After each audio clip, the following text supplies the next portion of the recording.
చలి అయితే బాగా ఎక్కువగా ఉందనమాట. దరి మీద కంటే సముద్రంలోనే ఎక్కువ చలి వేస్తది. అందుకనే కిటికీలు, డోర్లు అన్నీ కూడా లాక్ చేసాము. Driver, side driver, main colours పైన పడుకున్నారు.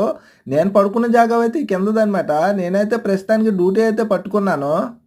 నైట్ టైమ్ డ్యూటీ పెట్టుకునేటప్పుడు చాలా అంటే చాలా జాగ్రత్తగా ఉండాలి. బోట్ అయితే మాత్రం నెట్ మీద వెళ్తుందనమాట. ప్రస్తుతానికైతే వల వేసాము. కిటికీలలో అయితే చూస్తున్నాను. ఎందుకంటే చలి ఎక్కువగా ఉంది కాబట్టి డోర్‌లన్నీ కూడా లాక్ చేసేసాము. ఇదే మెయిన్ డోర్ అనమాట. మా బోట్ అయితే 29 మీటర్ల లోతులోనైతే బోట్ ఉందనమాట. 2.7 స్పీడ్‌లోనైతే బోట్ వెళ్తుంది. అలాగే స్పీడ్ ఎంత పెట్టామో చూపిస్తాను. అది కూడా 10 స్పీడ్‌లోనైతే వెళ్తుంది. వల ఎన్ని గంటలకి ఎత్తుతారనేది మా జాయింట్ బోట్‌కైతే అడుగుతున్నాను.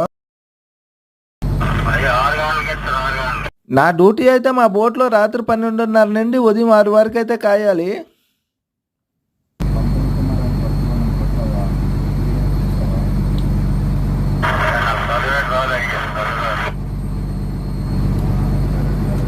నైట్ టైమ్ డ్యూటీలో ఉండేటప్పుడు ఇలా వైర్‌లెస్‌లోనైతే అడుగుతాననమాట. కొమరం కుమార్ యూట్యూబ్ ఛానల్ చూస్తున్నారా లేదని చెప్పేసి. ఆయనకైతే చదువు రాదైతే అన్నారనమాట.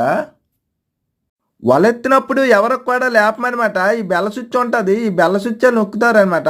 ఒకసారి, 2 సార్లు, 3 సార్లకి ఖచ్చితంగా లెగవాలి అనమాట. ఒకవేళ లెగకపోతే మాత్రం మనుషులు తక్కువగా ఉంటారు. వల అనేది రాదు. ప్రతి బోట్‌లో కూడా కర్ణాటక బోట్‌లోనైతే ఈ బెల్ల స్విచ్‌లయితే ఉంటాయనమాట. స్టీరింగ్ కాసేటప్పుడు మాత్రం నెట్ మీద వెళ్ళేటప్పుడు ఇలా తాడులైతే ఉంటాయి. ఈ తాడులనేవి అటువైపుకొస్తే అటువైపు తాడు తగిలించాలి. ఒకవేళ ఇటువైపుకొస్తే ఇటువైపు అయితే తాడు తగిలించాలనమాట. బోటు నెట్ మీద వెళ్ళేటప్పుడే ఈ తాడు అనేది మనకు అవసరం ఉంటుందన్నమాట. జర్నీలో వెళ్ళేటప్పుడు ఈ తాడు అనేది అస్సలు అవసరం ఉండదు.